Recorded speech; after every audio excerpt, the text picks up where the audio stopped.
forecast first. Sponsored by Matex Heating, Cooling, and Plumbing.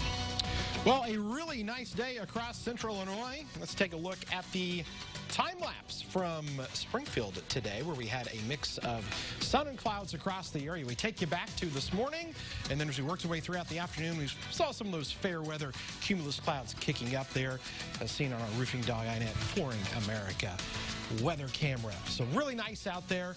Some clouds out to the west along with rain, but that is going to stay out to our west. We're good to go there.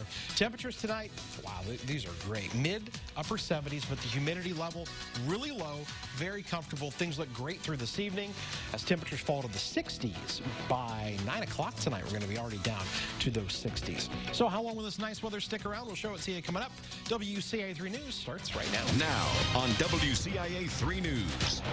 Police were called to the scene after this Walmart was evacuated. Why? We'll tell you what we know. A financial aid admission scandal has parents up in arms. How the governor is now getting involved. Workers with disabilities are officially back on the job here at Goodwill. Their message for you tonight, the supporters who came to their defense. You're watching your local news leader. This is WCIA 3 News at 6. Police were called to a Walmart for what turns out to be a hoax. Good evening, I'm Paul Cicchini. And I'm Jennifer Roscoe. It happened at the Walmart near High Cross Road in University Avenue. The threat came in just after 4 and brought business to a halt for more than an hour. WCIA 3's Jen Lask has been on the scene, and she's going to tell us what she learned. Jen. A sergeant at the scene told me that somebody called in a bomb threat to this Walmart behind me, prompting them to evacuate it, but it did turn out to be a hoax. So here's what we know so far. The call came in around 4:02 this afternoon, prompting police to not only evacuate the Walmart, but also to bring in a bomb-sniffing dog to search for a bomb. But again, they did not find anything. They say that no one was hurt in the rush to evacuate, and the Walmart is now back open. Although, as I went through the parking lot trying to talk to different people there, some of the employees who I spoke to said that they are not able to speak about what happened earlier this afternoon. So now police are working to learn why this bomb threat was called in, who called in the bomb threat, and that is where the investigation goes from here, and we will continue to follow it and bring you all the latest updates. Reporting live in Urbana, Jen Lask, WCIA 3, your local news leader. Jen, thank you so much. Danville police have made an arrest in a shooting from earlier this month. 23-year-old Raheem Mullins is charged with aggravated battery with a firearm. Police say he shot a man in the leg about 2 weeks ago. He's being held on $500,000 bond. A service is going to be held to memorialize Ying Zhang. It will be at 1 on Monday at the Savoy First Baptist Church. The service is for her family before they return to China. Zhang was killed by Brent Christensen 2 years ago. She was a visiting Chinese scholar at the U of I. Christensen was sentenced to life in prison 2 weeks ago for her killing. People in central Illinois are remembering someone who encouraged literacy while teaching kids to be comfortable in their own skin. Gigi Mayonnaise was part of a drag queen story hour. She was in a car accident and died. WCIA 3's Jamie Mays is with us. So, Jamie, what happened? Another driver hit her and her bones were shattered. Friends thought she was going to be okay after surgery. She was even texting them, but days later, she died. Gigi Mayonnaise is described as the life of the party, talented and ambitious, and an amazing performer. She read for drag queen story hours in places like Urbana and helped organize others in Danville. It's an event where drag queens read stories and do crafts, but it's much more than that. Friends of Gigi say her presence at places like Story Hour reminded children they are perfect just the way they are. It just promoted inclusion, diversity, let children see that they can be themselves, that they can celebrate their uniqueness, and that was kind of her goal. There are several events in her honor planned in the next few days. 2 events are planned for August. All of the money from those benefits will go to families to help with funeral expenses. We'll have that information on our website. Live in the newsroom, Jamie Mays, WCIA 3, your local news leader. Jamie, thank you. 2 skydivers are in good condition tonight after they collided in mid-air during a jump outside of Ottawa. That's just 2 hours north of Champaign. A spokesman for Skydive Chicago says one of the licensed divers was knocked unconscious. His automatic activation device opened his parachute and he landed in the Fox River. He woke up and actually walked to the ambulance. The other diver landed at the airport.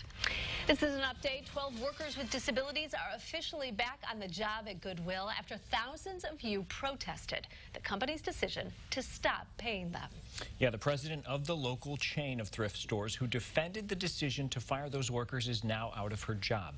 An interim president took her place, but lawmakers have not let up the pressure and still want to know more about how much the organization pays workers with disabilities and how much it pays executives. WCIA 3's Capitol Bureau Chief Mark Maxwell is live in Springfield tonight. So, Mark, you introduced us to Nick and his mom, and they are just now happy to get back to normal. Paul, good evening. Nick and Lonnie Braun are ecstatic. This is all they ever wanted, was to get his job back here at Goodwill. They never expected all the attention, all the angry backlash from people in the community who threatened to boycott Goodwill here. Now they're both sharing a thoughtful message with all those people who came to their defense. What would you say to somebody who says, I'm not going to donate to Goodwill anymore? What would you tell them? You should. Why? Because I got my job back, and they need the money to keep helping us. Nick Braun is back on the job sorting out donations at Goodwill, earning a check and making his mom proud. He's happy, and that makes me happy. He and 11 other workers with disabilities received back pay for time they missed when the nonprofit laid them off, a decision that sparked nationwide outrage from people who threatened to stop donating and shopping at Goodwill. Thank you for that at the time, because I think that's a way for people that weren't directly involved to show their support. Now they can show their support by donating again, to keep these people in their jobs and to give them jobs to do. And Goodwill is actually a good organization if it's being run like they say it's supposed to be run. Staff initially invited us in to see Nick and his co-workers during their break, but management kicked us out. Outside, Nick said customers and his co-workers were glad to see him return. They were giving me hugs and telling me thank you and all this and that. They were just happy that they got their jobs back, and they were thanking me and saying what a hero I am. So, you know, I was glad to do that for them. Meanwhile, the board continues its search for a new CEO.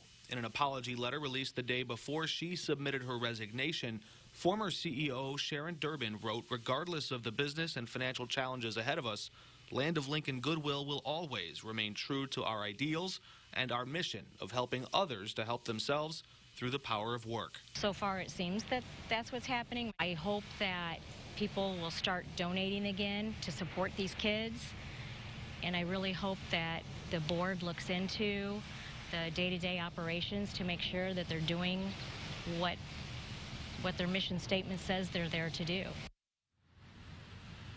The store manager here in Springfield told me today that the boycott did hurt. They felt the pressure. Donations dipped. She even said she was harassed and jeered sometimes in public because she worked here, although she had nothing to do with that decision. Also, several people that are close to the Goodwill community have reached out to us, coming to Sharon Durbin's defense, saying that for 13 years she did a lot of good things that went unnoticed, and that she was under pressure from the board to make a decision that she had wrestled with before making that announcement. But still tonight, no official word from the board as they stay hunkered down, refusing still, weeks later, to answer any of our questions. Paul? Well, Mark, if they do answer your questions, I'm sure you will let us know. Mark, thank you so much. Well, here's a follow-up now. Governor Pritzker called for an investigation into the latest college financial aid scandal. ProPublica was the first to report wealthy parents are giving up legal guardianship of their kids so they can claim themselves as independents and receive significantly more financial aid for tuition. Governor Pritzker worked this past session to increase the number of need-based financial aid scholarships awarded in the state, and he wants to make sure they go to the right people. And we want it to go to the students who are most in need, not to people who are defrauding the system. So we need to look into it to make sure that we're identifying people that are doing this, calling it out, and making sure we're preventing it from happening in the future.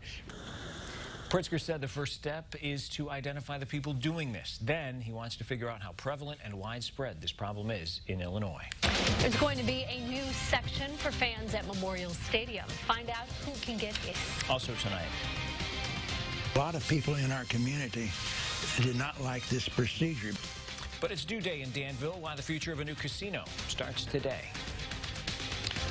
A beautiful day across central Illinois. Look at our highs running below normal on both the low and high temperature there. As you can see, 80 and 61 going in the books. As we look outside on the Roofing.net Flooring America weather camera, we've got some cool nights here ahead. We'll look at some rain, possibly in that forecast when we come back.